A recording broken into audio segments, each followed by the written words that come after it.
자, 시사건건 2부 시작합니다. 예. 자, 제가 그 잠시 그 쉬는 시간에 네. 커피를 한 잔 사왔어요. 이곳의 재정 상황을 듣고 뭐라도 팔아드려야겠다는 마음으로 PC방 가서 하나 사왔습니다.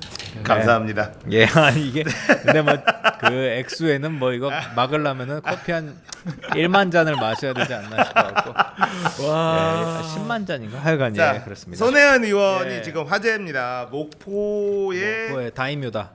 목포 다이묘다. 예. 뭐 이런 얘기가 나오면서 이거는 좀 그 인터넷에서 이제 댓글로 여러 이렇게 보면 극명하게 갈리더라고요. 그렇죠. 투기다 아니다. 저는 뭐 제가 뭐 오늘은 준비했으니까 얘기를 해보자면 제가 보는 관점은 사실은 뭐 그 중간쯤 있는 거 아닌가 싶어요. 그래서 뭐 투기다 아니다 딱 말하기가 힘들고 제가 말하고 싶은 거는 투기냐 아니냐보다 중요한 게 따로 있다. 투기냐 아니냐보다는 그 사람이 어떤 마음인지 우리는 그 사람의 뇌를 까보지 않는 투기냐 아니냐를 알 수가 없습니다. 사실은. 그렇죠. 그 사람이 진짜 목포를 살리고 싶었는지 아니면 거기다가 진짜 문화재 지정을 그건 이제 검찰에서 이제 조사를 하겠죠. 검찰 오늘 기자회견을 했어요. 오늘 오전에 이제 문화재 지정을 뭐 받는데 어떤 영향력을 행사했는지 그리고 뭐 그 제가 관심이 없는 분야는 그게 얼마나 수익을 거뒀는지 그 투기가 뭐 이런 거는 큰 관심은 없어요. 그게 얼마나 뭐 일단은 기본적으로 자본주의 사회에서 땅 사고 돈 뭐 부동산 투자하는 거는 뭐 자유니까요. 근데 다만 제가 말하고 싶은 거는 손혜원 의원은 그리고 이제 목포를 살리기 위해서 그 뭐 얘기 들어보니까 저도 많이 찾아보니까 이 근본이 너무 넘쳐갖고 부담감이 돼서 제가 엄청나게 많이 찾아봤는데 일단은 우리가 적산가옥이라는 용어가 처음 등장합니다. 그렇죠. 적산가옥. 적산가옥이 이제 적이 남긴 남긴 재산.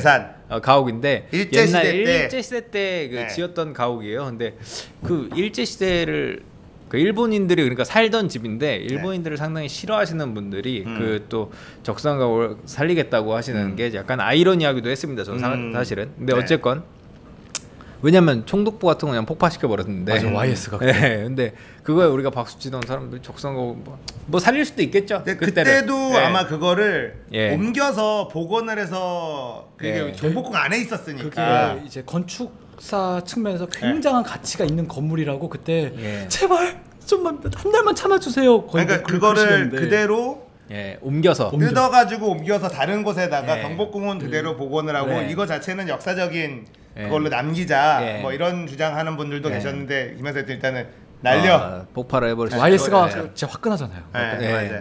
뭐 인도 같은데 가면은 영국이 이제 그 상징물이 딴 얘기긴 한데 사자고 그 인도의 상징이 이제 호랑이거든요. 그래서 이제 사자랑 호랑이랑 같이 있는 이런 건물 옛날에 그 식민지 시절의 건물 콜로니얼이라고 하나요? 그런 거? 콜로니얼 그런 건물들이 꽤 남아있는데 우리나라는 별로 관심이 없었는데 이제 적산가옥이 갑자기 등장을 합니다.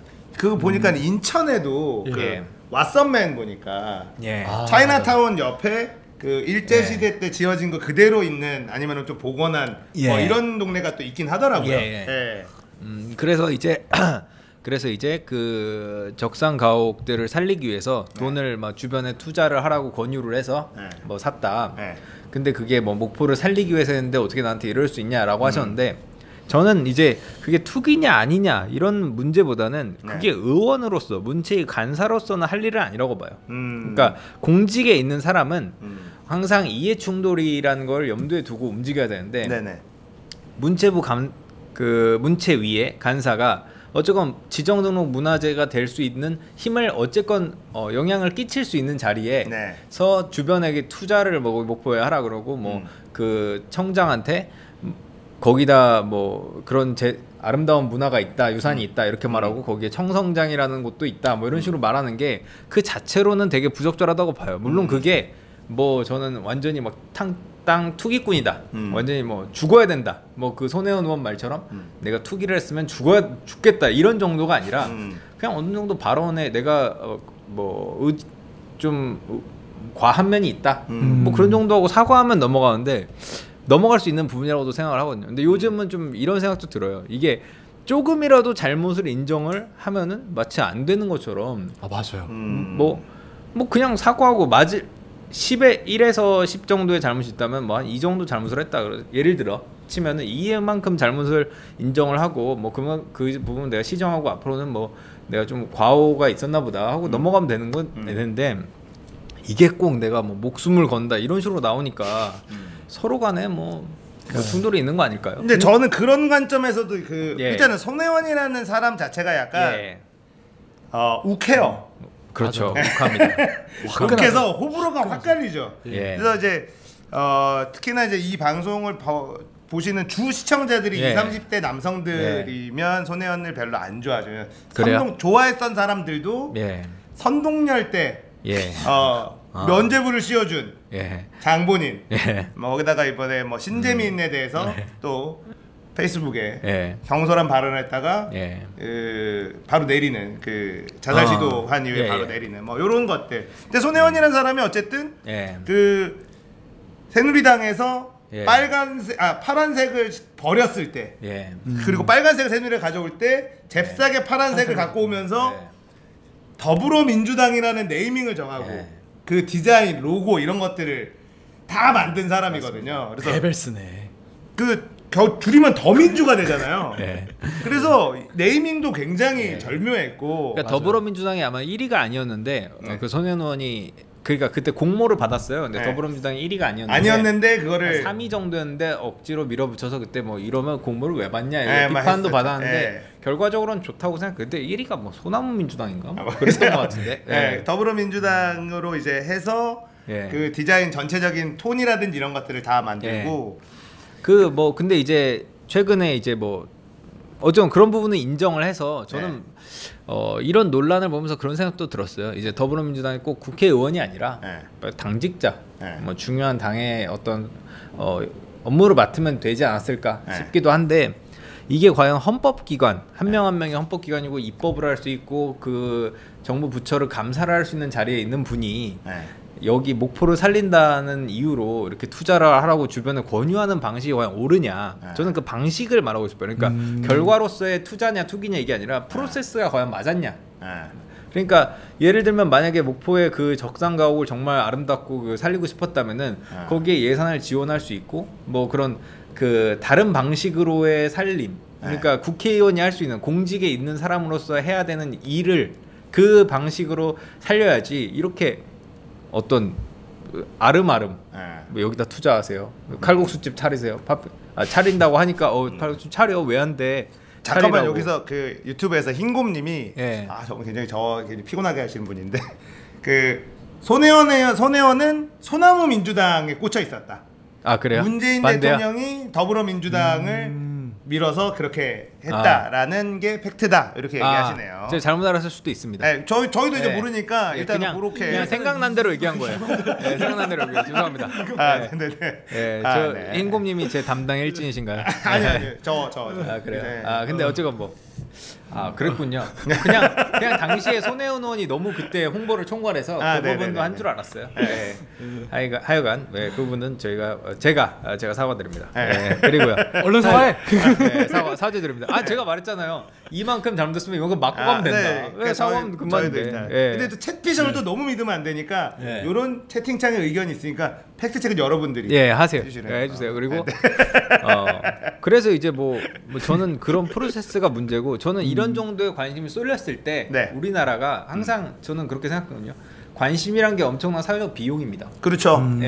그래서 이런 손혜원 의원 때문에 우리가 적산가옥 그다음에 등록문화재, 그다음에 부동산 투기 등, 그다음에 뭐 이해충돌, 뭐 이런 수많은 것들에 대해서 관심이 또 몰린 거 아니에요. 그러니까 부가적으로 지금은 최고 어그로죠 지금 손혜원이.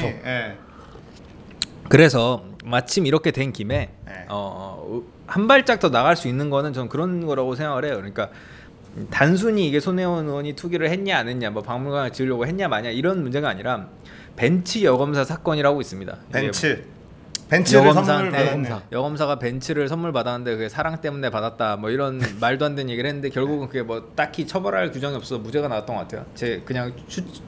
이것도 수정입니다. 진경준 검사장도 막역한 친구 사이였기 때문에 처벌하지 못했죠. 그러니까 아마 그것도 주식 같은 거는 공소시효가 끝나서 아마 그 사람이 먹는 걸로 끝났을 것 같아요. 근데 그런 식을 막기 위해서 우리가 그런 어떤 관심이 결국 모아져서 이게 김영란법이 됐거든요. 그렇죠. 그러니까 맞아요. 그 김영란법의 원료를 이제 거슬러 올라가 보면은 벤츠 여검사 사건이에요. 그러니까 사실은 벤츠 여검사법이라고 해야 적절할 수도 있는데 뭐 어쨌건 김영란 위원장이 그 주도적으로 만들었으니까 벤츠를 선물을 받았는데 이게 뭐 대가성이 있느냐 누가 봐도 벤츠라는 그렇게 비싼 고가의. 거를 받은 거 근데 그게 결국은 이슈가 되고 돼서 김영란법이라는 걸로 확장 그 국민적인 논의가 확장돼서 그 결과물이 나왔다. 여기서부터 그렇죠. 도화선이 돼서.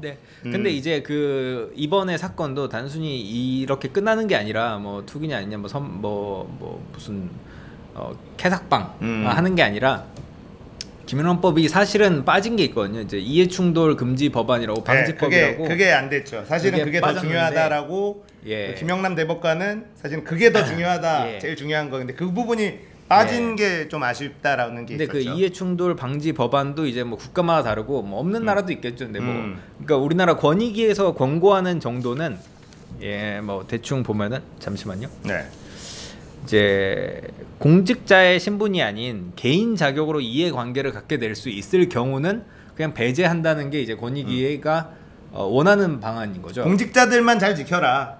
아니 그게 아니라 그 공직자가 어떤 개인의 이해관계가 얽힐 수 있을 경우로 아예 그 배제하자. 그러니까 마치 피하자. 판사가 자기 관련이 뭐 친척이나 있을 경우는 뭐 배제하는 것처럼 아예 배제되어야 된다. 그러니까 직무 수행에 부적절하게 영향을 끼칠 수 있는 게 조금이라도 있으면 배제하자. 이게 방침이거든요. 근데 그게 이제 가족들이나 가족의 개인적인 연고나 친구나 가족의 이해관계도 이해충돌에 이제 들어갈 수 있는데 친척들이나 이제 보좌관들이나 이런 측근들이 많이 거기 샀으면은 어떤 뭐 국회의원으로서 부적절한 영향을 끼칠 수도 있는 거 아닙니까? 가능성은 배나무 밑에서 가끔 고쳐내지 마라. 그거 자체를 법으로 만들자는 거죠. 그렇죠. 근데 공직자들은 더 그렇게 해야 된다. 이제 아마 앞으로는 뭐 그런 논의가 더 나왔으면 좋겠는데 이해충돌이 어디까지 해야 되는가? 우리가 그 선도 아마 토론이 좀 있어야 될 것 같고요. 그러니까 지금 그 김영란법이 만들기 전에도 수많은 토론이 있었잖아요. 이게 5만 원이냐 10만 원이냐 이런 짜치는 문제부터 짜치는 문제부터 이게 뭐 언론인도 들어가냐 마냐 이런 문제도 있고 뭐 하여간 뭐 수많은 논의가 어쩌던 것처럼 이해충돌 방지 법안도 우리가 이제는 한번 고민해봐야 될 때가 아닌가. 요즘 특히 이해관계가 워낙 얽혀 있으니까요. 그렇죠. 그러니까 이제 결국은 김 기자님은 이게 투기냐 아니냐의 논점으로 가는 것보다 좀 더 우리가 전선을 좀 확대해서 건전한 논의를 더 확충시켜서 이제 이해충돌 관련된 부분으로 넘어가는 거. 첫 번째로는 그리고 일단은 저는 그러니까 그런 점에서 부적절하다고 생각하는 거죠. 국회의원으로서 할 일은 아니었다. 저는 그래서 또 한 가지 생각 드는 거는 손혜원 의원이 역시 훈련되지 않은 정치인. 그러니까 어떤 아니 당연히 목포를 살리겠다고 개인이 나왔으면 박수 칠 만한 일 아닙니까? 뭐 그게 땅 투기가 됐건 말건 거기는 아예 지금 뭐 사람이 뭐 다니지도 않는 길에 어쨌건 문화재라는 어떤 컨텐츠 거리를 만들어서 한옥마을처럼 그게 되면은 되긴 쉽지 않겠죠. 근데 되면은 당연히 그 문화재 거리를 만든 사람들 박수 칠 수 있는 거 아닙니까? 뭐 누구는 남이섬 같은 경우도 갑자기 생각든 건데 뭐 친일파 그 재산 아닌가요? 근데 어쨌건 거기도 이제 뭐 살렸다고 뭐 인터뷰도 많이 하고 뭐 박수치고 그쪽에 그래도 관광 자원이 됐다고 뭐 하는데 뭐 목포에도 아무것도 없는데 거기 하나 만들면 뭐 박수칠 수 있죠. 사인인 경우. 근데 공인인 경우는 그래서는 안 된다는 거죠. 다른 방법을 썼어야 되지 않냐. 아름아름 모아서 투자하는 게 아니라 뭔가 시스템을 바꿨어야 되지 않나라는 생각입니다. 그러니까 일단은 저도 이거를 좀 보면 기본적으로 이때까지 우리가 알던 투기를 했었던 사람과는 다른 행보를 보인 건 맞아요. 그 작년부터 대놓고 목포에 이런 적산가옥이 아직까지 남아 있는데 이거를 보존해서 컨텐츠로 만들어야 된다. 이걸 개발하는 걸로는 이 지역이 발전할 수 없다. 그래서 이 손혜원이 항상 얘기하는 게 그 컨텐츠란 말이에요. 컨텐츠가 그 지역만의 컨텐츠가 있어야지 되고 그래서 자기 조카한테도 사라고 꼬시고 있다. 그리고 실질적으로 조카가 샀는데 손혜원이 돈을 주고 증여세를 내고.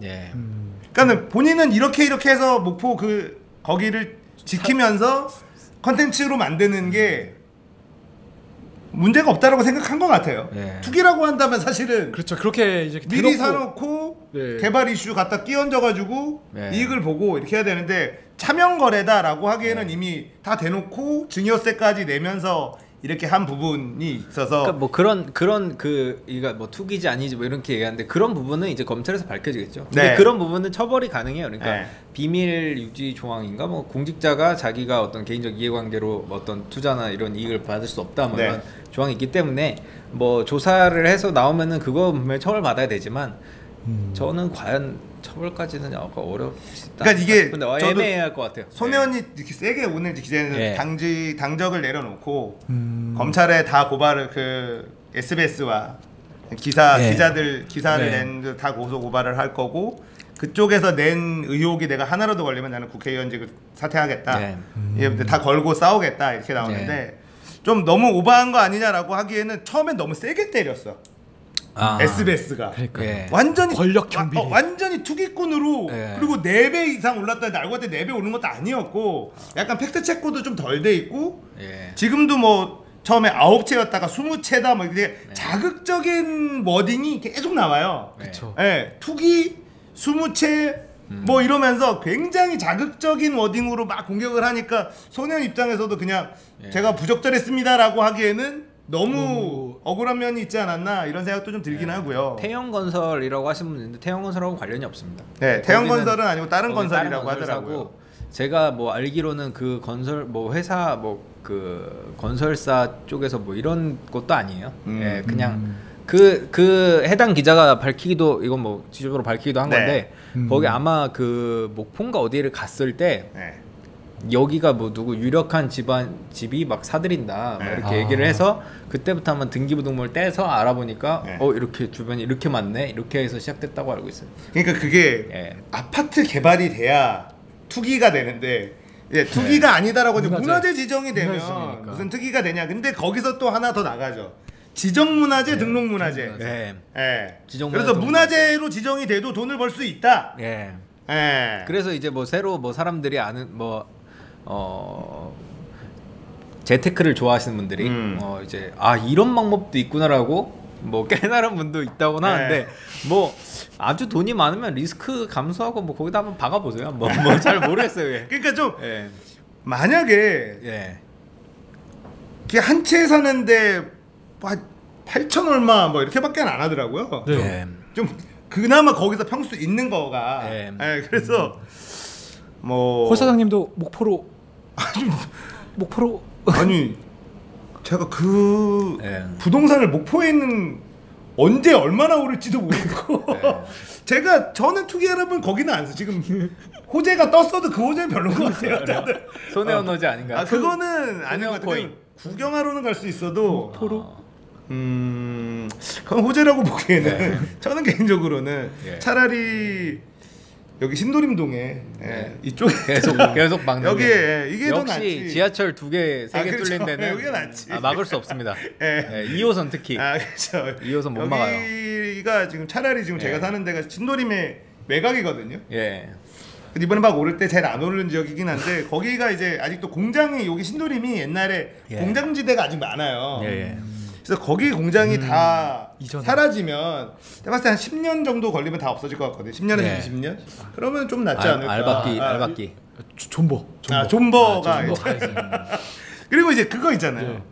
사실은 여수는 이제 노래로 좀 뜨고 뭐 여러 군데가 이제 전주 한옥마을 이런 걸로 막 전주 한옥마을 같은 경우는 어쨌든 컨텐츠가 생긴 거잖아요. 그렇죠. 거기에. 근데 뭐 그 전주 한옥마을이 전주 전체의 어떤 지역 경제를 얼마나 살리는지 제가 잘 모릅니다만 목포는 정말 아무것도 없는 동네란 말이에요. 컨텐츠 자체가 없는. 그렇죠. 그리고 이제 그때 그 SBS 뉴스 하는 걸 봤는데 아파트가 위에 이만큼 들어와 있고 그 요만큼을 이제 손혜원이 여기는 더 이상 개발하면 안 된다. 이렇게 해서 이제 사들이기 시작한 부분인데 뷰가 거기 아파트 들어오면 좋긴 좋겠더라고요. 뷰는 바로 바다가 이렇게 딱. 제가 뭐 이제 보기에는 그 여수는 뭐 밤바다로 떴지만 뭐 워낙 먹을거리가 많고 통영 이러면 무슨 한국의 나폴리 약간 저희 아버지가 고향이 통영이거든요. 그러니까 제가 통영을 엄청 많이 가봤어요. 어렸을 때부터. 나폴리는 너무 과장이야. 그래요? 그건 너무 과장이야. 그거. 나폴리는 나폴리 아니에요. 깡촌이에요. 그 나폴리 하려면 피자는 있어야 될 거 아니에요? 거기에는 무슨 나폴리 피자하고 있어야 돼요. 음식도 그렇게 유명하고 막 이런 것도 없고 그래서 거기 가면 꼭 먹어야 되는 멍게전. 그렇지는 않아요. 근데 외부 사람들이 약간 컨텐츠를 억지로 좀 만든 느낌이 있어요. 그래요? 네, 저는 거기를 어렸을 때부터 많이 가본. 거기에 뭐 있냐면 그 거제도 충무김밥. 정말 가성비 개쓰레기. 저는 그 통영이 그럼 고향이신 거예요? 우리 아버지 고향. 저는 부산이고. 충무김밥은 도대체 왜 유명한 거예요? 그냥 이렇게도 먹는다는 건데 아니 맛있는데요. 너무 비싸. 그러니까 왜 이렇게 비싸요? 그러니까 왜 비싼지 모르겠어요. 엄청 매워 그리고. 그래서 잘 안 먹죠. 너무 매워요. 그래서 잘 안 먹고 너무 비싸. 그래서 충무김밥은 거기를 가잖아요. 그러니까 통영이 옛날에 충무였잖아요 이름이. 그러면 그거 몰랐다. 외지에 있는 사람들이 오면 그래도 이거 충무 왔으니까 이건 먹어봐야지. 자기들도 그렇게 잘 안 먹어요. 아니 외지인들한테 매운맛을 먹여요? 아니 그 사주는 거죠. 충무했는데 충무김밥 먹어야 되는 거니까. 근데 또 그리워하는 사람도 있더라고 통영 사람들은 가끔 먹고 싶어하는. 근데 나폴리는 오바인 것 같아요. 오바다. 나폴리는 어쨌건 근데 그 통영보다 그 나폴리도 오바인 통영보다 훨씬 그 목포는 정말 관광을 가는 사람이 있나? 관광을 딱히 그 컨텐츠가 없으니까 목포가 가기가 애매하죠. 그러니까 멀고. 이번에 저는 뭐 어쨌건 이게 그분 손혜원 의원이 투기든 아니든 뭐 저는 뭐 아직은 확정된 건 아니잖아요. 그 뭐 근데 검찰 조사를 하시겠다니까 뭐 한다면 지금 갑자기 목포에 관광객이 엄청 몰리고 지금은 목포가 꿀 빨고 있죠. 갑자기 그 손혜원의 조카가 하는 그 최근에 막 사진이 돌기도 했어요. 손혜원 조카가 이렇게 예쁘다. 근데 그분 그 조카는 아니에요, 참고로. 근데 그분이 하는 청성장이라는 데가 엄청 또 뜨고. 거기가 제일. 그러니까 또 이제 이거를 그 인테리어를 싹 외관을 뭐 내부는 살려놓고 외관을 바꿔서 뭐 이렇게 약간은 보니까 손혜원 감각이 들어간 것 같아요. 근데 이게 무슨 보존이냐 이러면서도 이제 까시죠. 까는 사람들이 이제 약간 있더라고요. 모 언론사처럼 거리뷰로 한번 봤거든요. 이제 근데 보니까 이 거리는 진짜 낙후도 뭐 이게 너무 뭐 한 그 세월의 풍파를 제대로 직격탄 맞았고 근데 딱 골목이 이게 들어가는 골목이 있나 해서 이제 안 보여요. 안 보이는데 이제 거리뷰로 안 보이고 블로그로 이제 따로 이제 와서 이제 가본 사람 찍은 거 보니까 완전 그 안은 또 다른 세상이에요.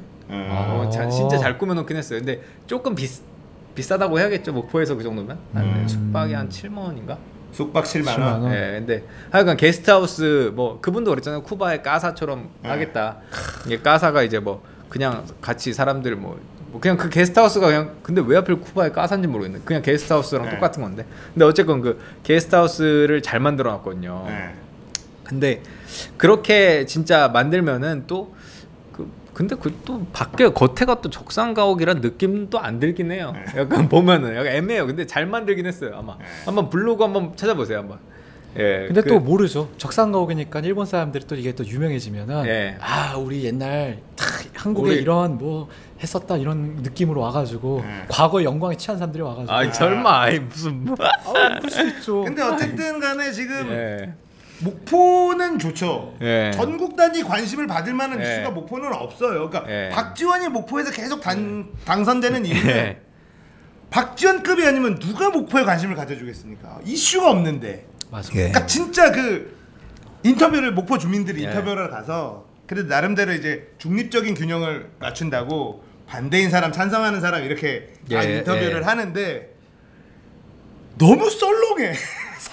맞아요. 사람이 없어요. 그냥 인터뷰를 하는데 사람이 없어. 야 진짜 그냥 깡촌이구나. 목포는 그게 그래도 항구 도시면 좀 부쩍부쩍해야 되는데 내 힘들잖아요. 그래도 중요한 정말 사람이 없더라고요. 그 시골이에요, 진짜. 군산 같은 데도 제가 가봤거든요. 근데 군산이 조선소가 많이 망하거나 이제 철수하거나 그래서 완전 그래도 거기가 좀 약간 광주로 조금 유명하지 않아요? 거기도 항구잖아요. 조금 유명하지 않아요? 거기도 적산가옥 있고. 근데 거기도 그리고 목포보다 훨씬 가깝고. 근데도 엄청 유령 도시예요, 유령 도시. 그러니까 목포가 그 일제 시대 때 그런 이런 말 하면 안 되나? 군산 주민들에게. 항구에서 이제 거의 수탈의 요지 아닙니까? 그런 데들이. 그러니까 이제 개발을 잘 해놓은 거죠. 그때 당시에 일제 시대 때는 거기가 굉장히 흥했던 도시니까. 그럼요. 그래서 뭐 성수기에는 모르겠어요. 관광 성수기에는 모르겠는데 제가 뭐 비수기에 가서 그러니까 그냥 일반인 그냥 거기 주민들이 사는 거 보니까 되게 썰렁하긴 하더라고요. 그러니까 이게 보면 컨텐츠가 손혜원이 얘기하는 컨텐츠가 중요하다라는 거는 사실 다들 동의는 할 거예요. 왜냐면 여수는 노래 하나로 사람들이 몰려가지고 개발이 되고 볼거리들이 막 생겨서 심지어 작곡가 본인은 거기 여수 가본 적도 없었대잖아요. 그러니까 장범주 씨가 가본 적이 없대요. 그러니까 제가 봤을 때는 진짜 이 목포가 이 느낌을 살리려면 다음 대선 때 진짜 다음 그 지선 때 손혜원 의원이 딱 목포 딱 총선 때 총선 목포 출마 목포 박지원 저격수로 그러니까 붙어볼 만하죠. 그러면 전국적으로 되게 핫한 도시가 되죠. 핫한 도시가 되죠. 그 보면 박지원이 처음에는 손혜원 의원의 실드를 치다가 갑자기 돌아섰어요. 보면 그래서 저는 제 개인적으로 아주 주관적인 생각으로 예산을 내갔다고 내가 지금 여기 문화재 만들고 이것도 다 자기 공으로 돌아와야 되는데 모든 초점이 손혜원으로 가니까 그래서 제주는 곰이 부르고 곰은 나다. 이거 내가 다 한 거다. 질투. 뭔가 이게 갑자기 전선을 탁 틀어버리더라고요. 그러니까 좀 이게 박지원 위기감을 느낀 것이 아닌가. 질투죠, 질투. 그러면 이게 만약에 손혜원으로 정말 대동단결.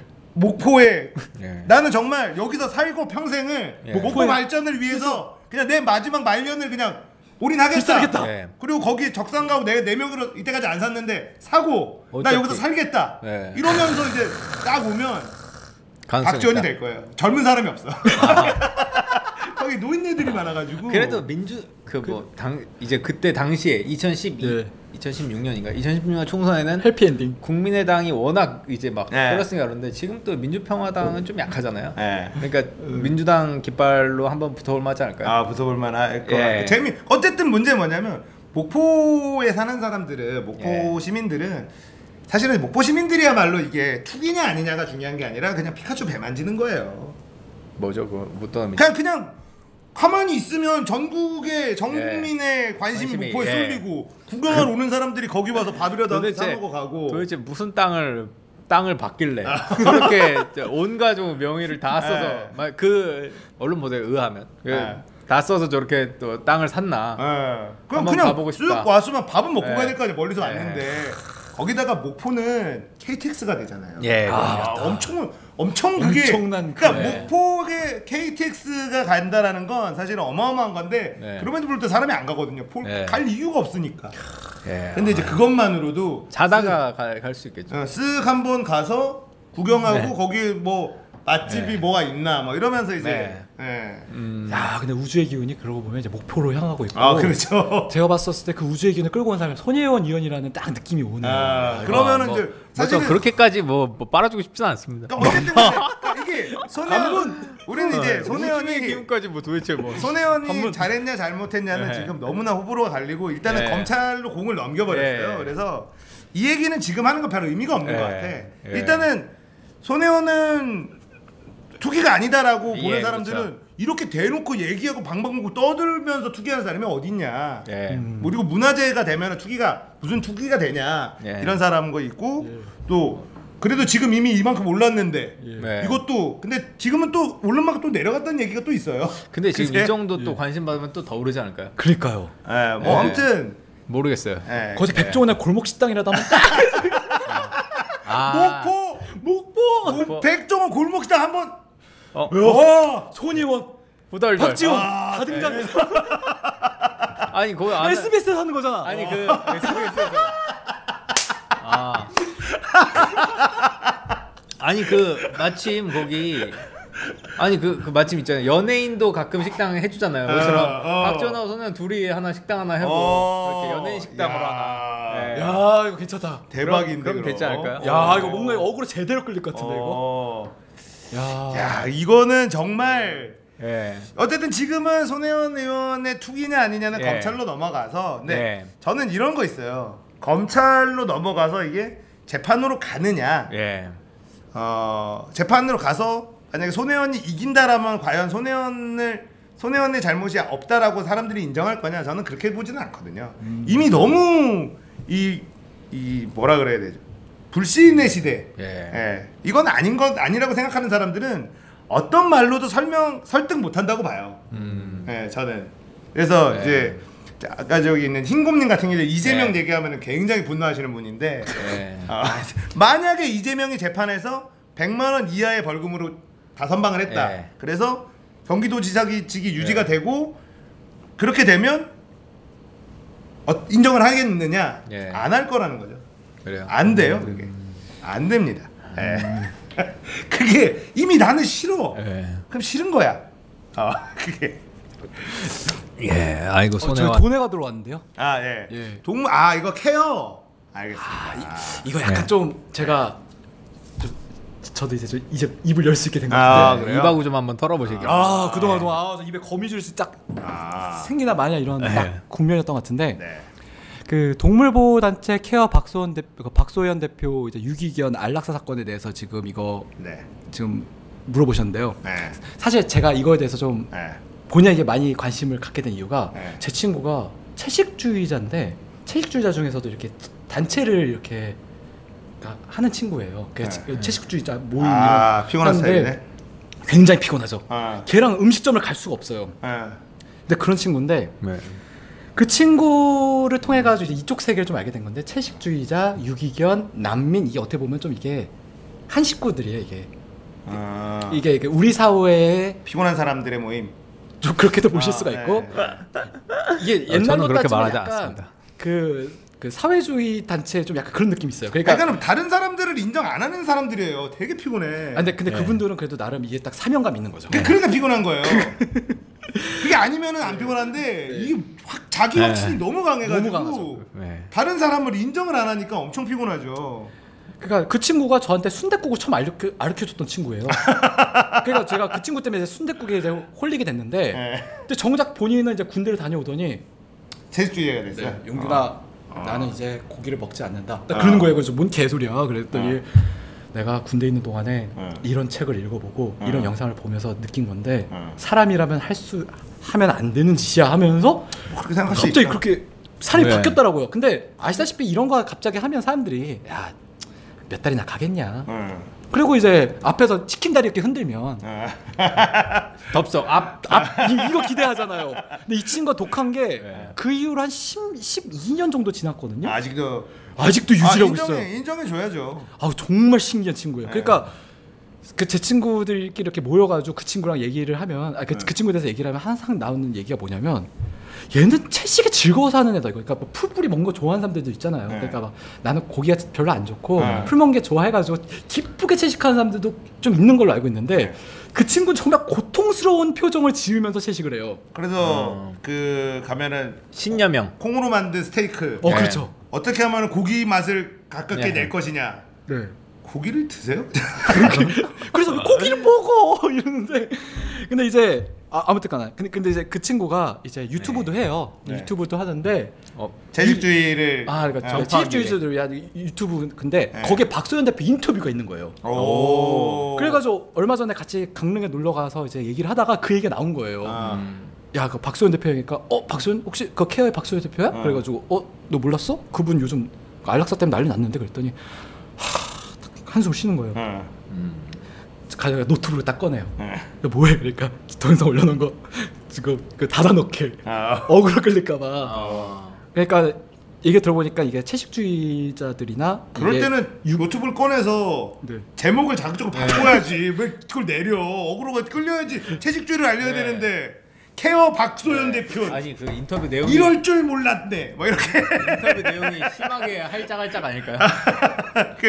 근데 그 정도의 센스가 있는 친구였으면 벌써 떴을 텐데 제가 봤을 때는 그 친구는 너무 이제 FM인 거죠. 그래가지고 노트북 딱 꺼내가지고 동영상을 닫더라고요. 그러면서 진짜 한숨 훅 쉬면서 이제 막 박소연 대표랑 있었던 이야기들을 좀 해주는데 썰. 근데 이분이 그 아까 얘기했던 것처럼 한 80년대 70년대에서 그랬으면 아마 사회주의 혁명 전사 이런 느낌이었을 거야 아마. 박소연 앞장서가지고 우리는 그 민주주의 자본주의 개들과 맞서 싸워 약간 이런 그런 있잖아요. 진짜 개들과 맞서 싸웠잖아요. 걔는 진짜 자본주의 개가 아니라 진짜 개들. 진짜 개들을 그렇게 다 죽였으니까. 그러니까 하여간 그분이 그러니까 그 집단이 되게 유명했대요. 그 채식주의자들이 워낙 좀 약간 유별난 집단인데도 약간 그 집단 내에서도 뭔가 비밀 결사대 느낌이 되게 강했대요. 그러니까 가장 급진적인. 그러니까 예를 들면 이제 식용으로 이렇게 개를 먹으려고 이렇게 하는 그런 무슨 진짜 어이가 안 떠올라서 근데 어떤 장소들 있잖아요. 그런 장소들. 보신탕집? 그러니까 보신탕집 말고 그 고기를 공급하는 이제 도살장도 아니고 그 전에 그 키우는 데 있잖아요. 사육장. 그 사육장 같은 데를 기습해가지고 거기 개를 풀어주고 튀는 거예요. 그런 거 벨키 같이. 네, 그럼 걸린 거 몇 번 있어요. 그런 식으로 되게 급진 운동가구나. 레디컬. 그러니까는 이 전형적인 그러니까는 목적은 수단을 정당화한다. 딱 그런 스타일이죠. 그렇죠. 어디서 많이 듣던 얘기인데. 쇼트 바이 더 빔. 네. 맞아요. 이 게임을 잘 모르시는데. 알겠습니다. 그래가지고 거기 들어갈 때도요 뭔가 이렇게 신앙심 테스트 비슷한 것처럼 아무나 못 들어간대요. 그러니까 정말 채식주의자여야 하고 뭐 하여튼 이런 요건들이 있대요. 그래가지고 그분을 실제로 만나고 그러면 그 친구 그래서 진짜 물어봤어요. 야 그래서 너가 봤을 때 그 대표 그 여자가 그 좋은 사람이야 나쁜 사람이야 이렇게 물어보죠. 그랬더니 근데 그분은 근데 진짜 좋은 약간 그러니까 좀 도가 지나치긴 해도 참 선한 사람이고 막 이제 그런 거 되게 하더라고요. 그러면서 얘기를 했던 게 뭐냐면 우리나라 현재 유기견 이 시스템 자체가 결국은 유기견은 계속 늘어난데 기하급수적으로 늘어나는데 그것을 이렇게 케어해 주고 뭐 이렇게 예를 들면 이제 지금 케어 실드 그쪽인가요? 네, 그쪽인 거야 제 친구는요. 그래가지고 딱 얘기를 듣는데 이제 그러니까 그 여자 입장에서도 근데 그런 경우들이 좀 원래 좀 아름아름 좀 있었다고 하더라고요. 이게 막 정말 야 이런 일을 해? 이게 아니라 이쪽 업계 사람들 얘기에 따르면은 그거는 원래 있을 수밖에 없는 구조라는 것을 강조를 하더라고요. 그러니까 저희 같은 사람들 입장에서는 이해가 안 되죠. 야 그렇게 개 도살장 그러니까 사육장 문 열면서까지 개를 살리려고 한 사람이 반대편에서는 근데 그렇게 해서 풀려나가지고 사람 물면 어떡해? 난 진짜 뭐 그런 것도 답도 없네. 그러니까요. 뭐 하는 거예요 도대체? 한쪽에선 풀어주고 한쪽엔 다 죽여버리고. 그러니까 그게 진짜 이율배반적인 행동인데 그 실제 그럼 논리가 뭡니까 도대체? 그러니까 그 여자도 처음부터 선하다 이거지. 그 여자도 그러니까 손희연 대표랑 좀 약간 비슷한 느낌인 게 의도는 선하는데 의도가 어떻게 선해요? 막 무슨 내가 직접 막 주사를 막 놓는다 뭐 이런 사람 뭔 선해? 완전 소시오패스 약간 이런 사이코패스 약간 이런 느낌이더만. 근데 진짜 누가 얘기했는데 지금 있잖아요 유기견 풀어가지고 개 농장에 있는 그러니까 사육견 풀어가지고 유기견 만드는 무한동력이라고 얘기했는데 무한동력이네. 개 풀어주고 그거 유기견 되면 제가 예전에 그 육견이라고 하죠. 이렇게 먹는 고기, 그 먹는 개를 이제 좀 취재해 본 적이 있는데 그 육견 업체들이 항상 주장하는 게 있어요. 제 주장이 아니라 육견 업체 주장하는 게 유기견 업체, 그러니까 우리 한번 맨날 있잖아요. 그 유기견 업체라고 하면 안 되죠. 유기견 단체에서 이제 항상 육견을 어떻게 조사해라. 저게 뭐 무슨 제대로 하고 있는지 검사해라. 이러는데 그쪽도 항상 주장하는 게 반대로 유기견 단체들 전수조사 한번 해라. 저기 장난 아니다. 그러면은 개 숫자가 안 맞을 것이다. 왜냐? 맞아요. 그 얘기 하더라고요. 왜냐? 이게 아마 제가 정확하게 그냥 그 사람들 주장이에요. 이거 가짜뉴스 퍼뜨리고 있는 건지도 모르겠는데 주장입니다. 네, 주장입니다. 근데 그 유기견을 뭐 이제 데리고 오면은 그 단체가 일정 뭐 어느 정도 보조금을 받는데요. 그렇죠. 데려오면은 근데 그 보조금을 받고 그 개가 A라는 개가 있어요. 그러면 그 개가 이제 죽었다고 하고 B라는 단체로 넘어갑니다. 그 A라는 개가. 그럼 B라는 단체가 또 보조금을 받죠. 그 다음에 C로 넘기고 죽었다고 또 처리합니다.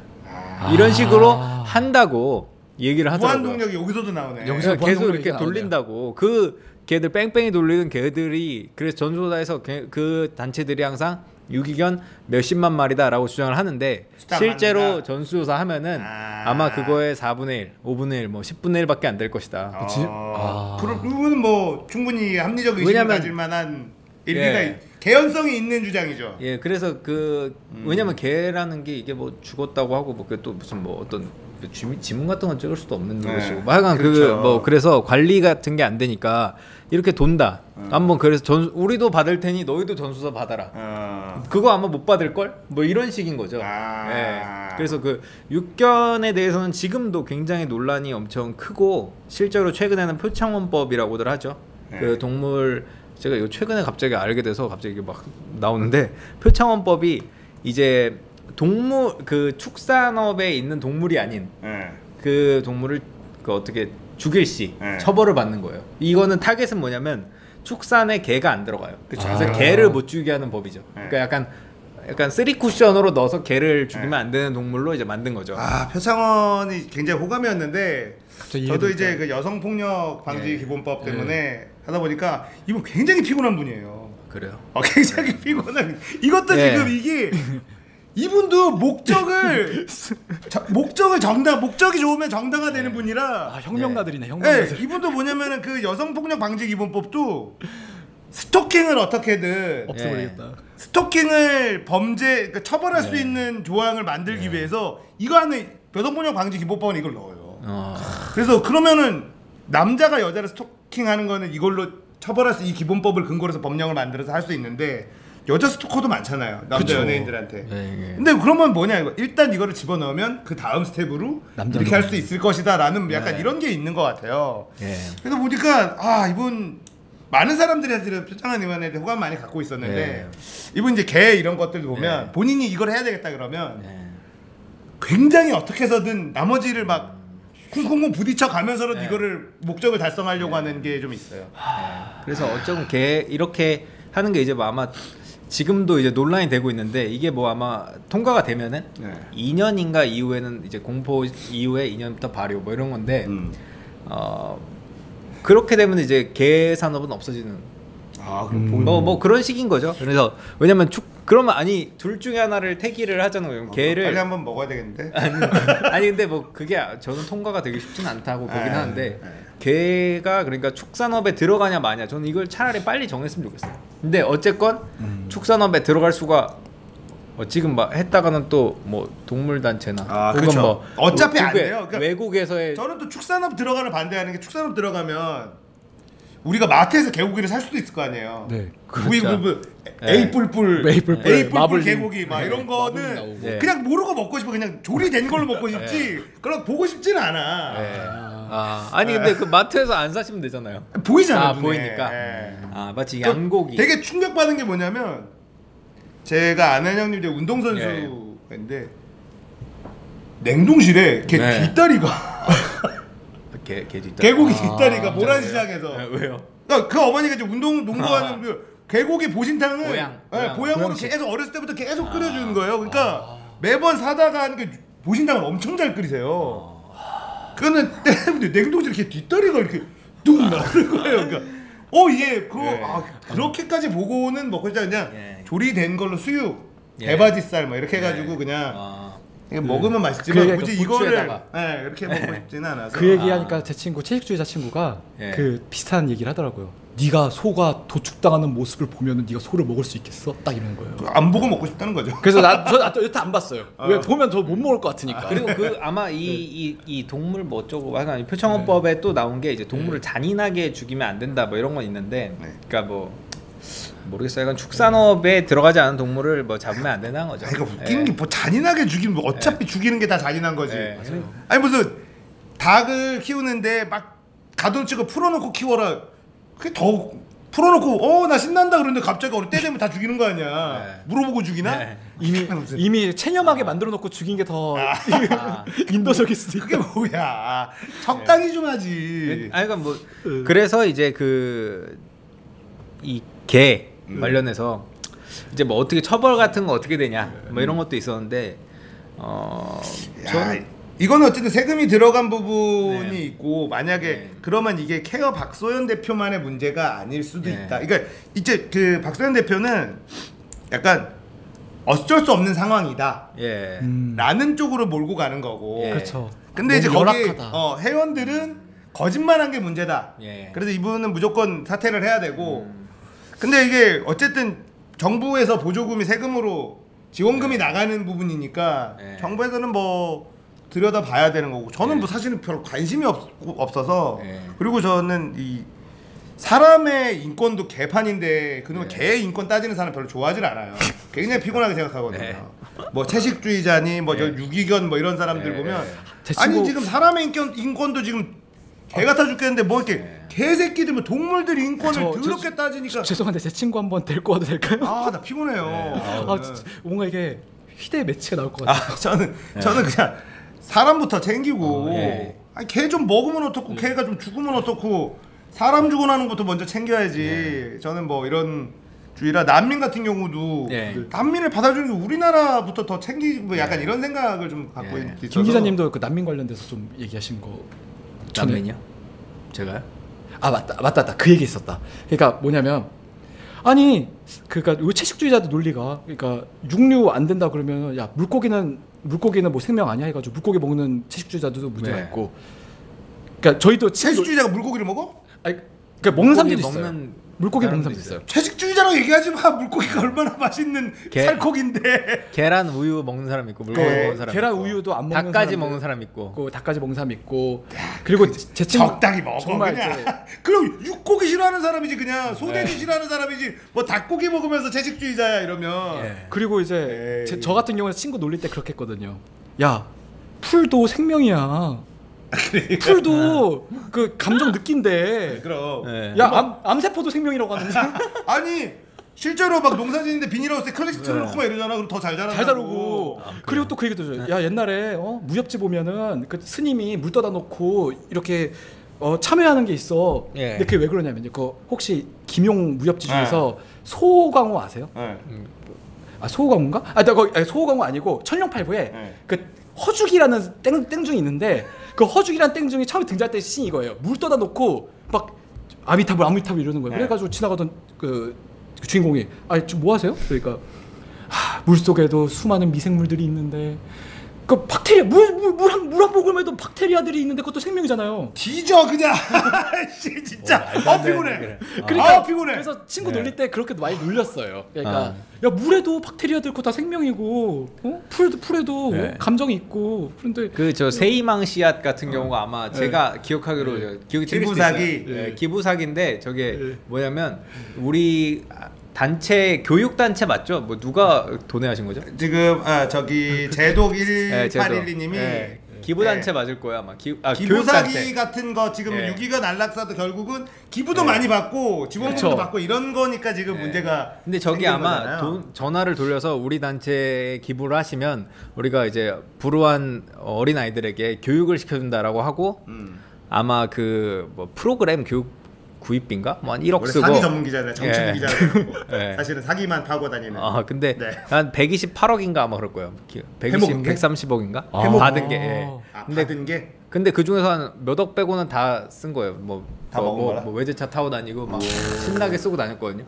근데 이제 걸려서 아마 그 형량이 제가 아마 재판 나왔을 텐데 그 형량은 기억이 잘 안 나는데 꽤 받았던 것 같아요. 뭐 적진 않았던 것 같아요. 10년형 이상 받았나? 그 정도 아니었던 것 같아요. 그 정도 아니죠. 길면 7년형. 그 정도 뭐 한번 검색을 한번 누가 해봐서. 그러니까 우리나라 사기 형량이 너무 낮아요. 그 추징금은 어떻게 되는 겁니까? 추징금 배째면은 이제 또 추징금 배째면 황제 노역하잖아요. 3년이면은 뭐 다 살 수 있으니까. 추징금은 배째면은 황제 노역하니까. 솔직히 황제 노역 말고 손가락 하나 뭐 이렇게 자르면서 1,000,000원 이런 식으로 해야 뭐 무슨 야만도 뭐 정도껏 해야지. 이게 무슨 뭐 채식주의자 친구 누구 뭐. 그냥 나는 얘기했잖아요. 최저임금으로 때려줘야 된다니까. 최저임금으로 해. 못 갚으면 뒤질 때까지 그냥 노역하는겨. 그 또 이제 그놈의 인권에 나오잖아. 인권 너무 짜증나. 이게 인권이 되게 중요한 건데. 요 인권충들 때문에 극혐이 혐오 이런 안 써야 되는데 너무 싫어요. 저는 아닙니다. 저는 너무 아니에요. 싫어요. 인권 타령은 너무 싫어. 그래서 어쨌건 그거는 개정이 쉽지는 않을 것 같아요. 저도 이제 뭐 여러 의원실에다가 이거 진짜 개정해야 되는 거 아니냐라는 얘기를 했는데 그 사기에 대한 어떤 황제 노역. 뭐 근데 이제 그게 뭐 전에도 말씀드렸다시피 그 형벌 자기가 했던 그 어떤 범죄적으로 인한 형량보다 돈 때문에 더 오래 사는 게 말이 되냐는 뭐 그게 사실은 좀 말이 안 된다고 생각하거든요. 뭐 아니 돈이 말이 돼. 말이 자본주의에서 자본주의에서 그게 돈이 최고인데 무슨 돈 그러니까요. 근데 이제 누가 몇 천만 원 그러니까 그게 뭐죠? 그 진짜 돈이 없어서 5천만 원, 1억 때문에 진짜 형을 그런 식으로 살면 5년 사는 사람도 있지 않겠냐 뭐 근데 그런 경우 예외 조항으로 넣으면 좀 되지 않나 싶은데 답답합니다 이게. 뭐 하여간 그렇다고 합니다. 그래서 이제 그런 얘기 있잖아요. 경제사범하고 그런 사기범들이 관대한 이유는 법을 만드는 애들이 다 연루돼 있기 때문에 국회의원들이죠. 그렇죠. 이 개새끼들이 다 연루돼 있기 때문에 국민적 관심이 모아지면 또 김명란법처럼 바꿀 수 있습니다. 그러니까요. 근데 굉장히 오래 걸리잖아요. 오래 걸릴 것 같아요. 어려워요. 천천히. 그러나 바뀌긴 할 거다. 우리가 어쨌든 조금씩 바꿔 나가고 있기 때문에. 자, 오늘 2부 여기서 마무리하도록 하겠습니다. 저희는 잠시 쉬었다가 3부 때는 말이죠. 존버만의 20대 이야기. 대만 여자와의 뜨거웠던 에피소드. 네. 대만 이야기. 제목은 그렇게 안 달았는데 어쨌든 그렇게 됐네요. 나잖아요. 대만 여자와의 뜨거웠던 에피소드. 잠깐만요. 이거 바꿔놨네. 이거 PD님 바꿔놨네. 아니 뭔 소리 하는 거야? 나의 친구 대만이라고 해놨는데 어떻게 헤르페스? 헤르페스남. 잠시 쉬었다가 메이드 타이완 나오나요? 3부로 돌아오면 여러분들 시사건건 함께하고 계십니다.